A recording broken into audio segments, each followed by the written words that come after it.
Hello and welcome guys. আরআরবির পক্ষ থেকে প্রকাশিত হয়ে গেল রেলওয়েতে টেকনিশিয়ান নিয়োগের বিজ্ঞপ্তি। এখানে তোমাদের রেলওয়ে গ্রেড 1 এবং গ্রেড 3 পদে নিয়োগের বিজ্ঞপ্তি প্রকাশিত হয়েছে। টোটাল ভ্যাকেন্সি আছে 9000 প্লাস এবং এখানে আবেদন করতে হলে বয়স হতে হবে 18 থেকে 36 বছরের মধ্যে। এবং যোগ্যতা কীরকম লাগবে, কোন পোস্টে কীরকম যোগ্যতা লাগে, তার সাথে কবে থেকে অনলাইনের মাধ্যমে আবেদন শুরু হবে এবং এর এক্সাম সিলেবাস কী থাকবে এবং সিলেকশন প্রসেস কীভাবে হবে, সম্পূর্ণ ডিটেলস আলোচনা করব এই ভিডিওতে। ভিডিওটি যদি তোমাদের কাছে ইনফরমেটিভ হয় তাহলে ভিডিওতে লাইক করে, চ্যানেলে নতুন হলে চ্যানেলটি সাবস্ক্রাইব করে রাখো প্রতিনিয়ত যে কোনো ছোটো বড়ো গভর্নমেন্ট জব রিলেটেড আপডেট পাওয়ার জন্য। তোমরা দেখতেই পাচ্ছ এই সেই অফিসিয়াল নোটিফিকেশন এবং এই নোটিশ নাম্বার দেখতে পাচ্ছ এখানে দেওয়া আছে। কবে থেকে অনলাইনের মধ্যে আবেদন শুরু হয়েছে বা আবেদন শুরু হবে, তোমাদের আবেদন শুরু হবে 9/3/2024 থেকে আবেদন শুরু হবে এবং আবেদন করার শেষ তারিখ থাকবে 8/4/2024 আবেদন করার শেষ তারিখ থাকবে। এবং কোন কোন পোস্টে তোমাদের নিয়োগ হচ্ছে, তোমাদের টেকনিশিয়ান গ্রেড 1 সিগন্যাল পদে নিয়োগ হচ্ছে এবং তোমাদের এই পদে বেতন থাকবে 29,200 থেকে। এবং এই পোস্টে টেকনিশিয়ান 1 গ্রেড 1 যে পদটি আছে এই পোস্টে তোমাদের বয়স হতে হবে 18 থেকে 36 বছরের মধ্যে। টোটাল ভ্যাকেন্সি আছে এই পদে, গ্রেড 1 যে পদটি আছে টোটাল ভ্যাকেন্সি আছে 1100। এবং এর কোয়ালিফিকেশন কি লাগবে, এর কোয়ালিফিকেশন লাগবে তোমাদের বলে দিচ্ছি। টেকনিশিয়ান গ্রেড 1 যে সিগন্যাল পদটি আছে এই পদের ক্ষেত্রে তোমাদের কোয়ালিফিকেশন লাগবে 12 পাস, তার সাথে 12 পাসে তোমাদের ফিজিক্স এবং ম্যাথ থাকতে হবে সাবজেক্ট, অথবা তোমাদের যদি ডিপ্লোমা করা থাকে তাহলেও তোমরা আবেদন করতে পারবে।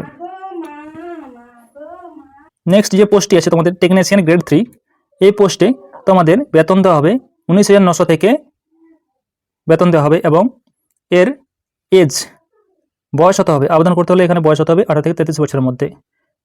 শূন্য পদ আছে তোমাদের 7,900টি, তোমাদের এই পদে শূন্য পদ আছে।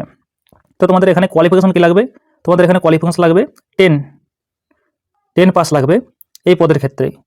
টেকনিশিয়ান গ্রেড 3 পদের ক্ষেত্রে 10 পাস লাগবে, তার সাথে ITI লাগবে, তাহলে তোমরা এই পদে আবেদন করতে পারবে।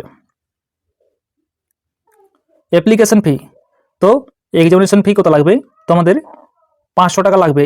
UR ক্যান্ডিডেট, OBC ক্যান্ডিডেট এবং EWS ক্যান্ডিডেটদের 500 টাকা লাগবে। তার সাথে যারা ST SC ex serviceman PWBD এবং ফিমেল ক্যান্ডিডেট আছে তাদের 250 টাকা অ্যাপ্লিকেশন ফি লাগবে। এটা তোমাদের রিফান্ড হয়ে যাবে যে তোমাদের CBT 1 যদি তুমি অ্যাটেন্ড করো, তুমি যদি CBT 1 পরীক্ষাটি দাও তাহলে তোমাদের 250 টাকাটা রিফান্ড হয়ে যাবে, আর UR ক্যান্ডিডেটদের 400 টাকা রিফান্ড হয়ে যাবে। সিলেকশন প্রসেস, তো তোমাদের সিলেকশন প্রসেস হবে কিভাবে, তোমাদের এখানে CBT 1 এবং CBT 2 তার সাথে ডকুমেন্ট ভেরিফিকেশন এবং মেডিকেল, এইভাবে তোমাদের সিলেকশনটি হবে। তো তোমাদের CBT 1-এ কী কী থাকবে,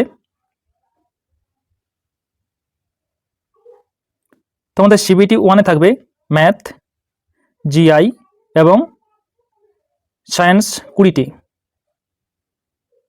এবং তোমাদের যেখানে GA জেনারেল অ্যাওয়ারনেস থাকবে 10টি। টোটাল তোমাদের 75 নম্বরের পরীক্ষা হবে এবং এখানে টাইম থাকবে 60 মিনিট।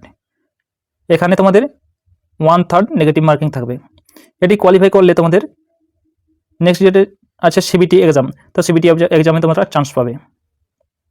CBT 2-তে তোমরা চান্স পাবে। এখানে তোমাদের কী কী থাকবে, তোমাদের ম্যাথ থাকবে 25টি, রিজনিং 25টি থাকবে এবং সায়েন্স এবং ইঞ্জিনিয়ারিং এই সাবজেক্টে তোমাদের থাকবে 50 নম্বরের প্রশ্ন এবং টোটাল তোমাদের থাকবে 100 নম্বরের প্রশ্ন। এখানে তোমাদের টাইম থাকবে 60 মিনিট এবং নেগেটিভ মার্কিং থাকবে তোমাদের 1/3। এটি তোমাদের মেন এক্সাম। CBT 2-এ তোমাদের মেন এক্সাম, এটাই তোমাদের, এটার বেসিসে তোমাদের মেরিট লিস্ট তৈরি হয়। তো তোমাদের এখানে সবথেকে বেশি নাম্বার পাওয়ার বা আনার চেষ্টা করতে হবে। CBT 2-এর সাথে তোমাদের থাকবে আরেকটি এক্সাম যেখানে ট্রেড টেস্ট হবে, সেখানে তোমাদের 75 নম্বরের এক্সামটি হবে। ট্রেডে যেমন তোমাদের যেগুলো থাকে সেরকম, যেমন ইলেকট্রিক্যাল, মেকানিক্যাল এসব যে ট্রেডগুলো আছে, ফিটার, ইলেকট্রিশিয়ান, তো এইসব ট্রেডে তোমাদের এক্সামটি হবে। এখানে তোমাদের 60 মিনিট টাইম থাকবে। এখানে তোমাদের 1/3 নেগেটিভ মার্কিং থাকবে, তো এটা তোমাদের পাস করতে হবে। এই ছিল এক্সাম সিলেবাস। এই এক্সাম কোয়ালিফাই করলে তোমাদের CBT 2 এক্সাম কোয়ালিফাই করলে তোমাদের মেরিট লিস্টে নাম আসে এবং তোমাদের তারপর ডকুমেন্ট ভেরিফিকেশন হবে, সবার শেষে তোমাদের মেডিকেল হবে। এইভাবে তোমাদের সিলেকশন প্রসেসটি হবে।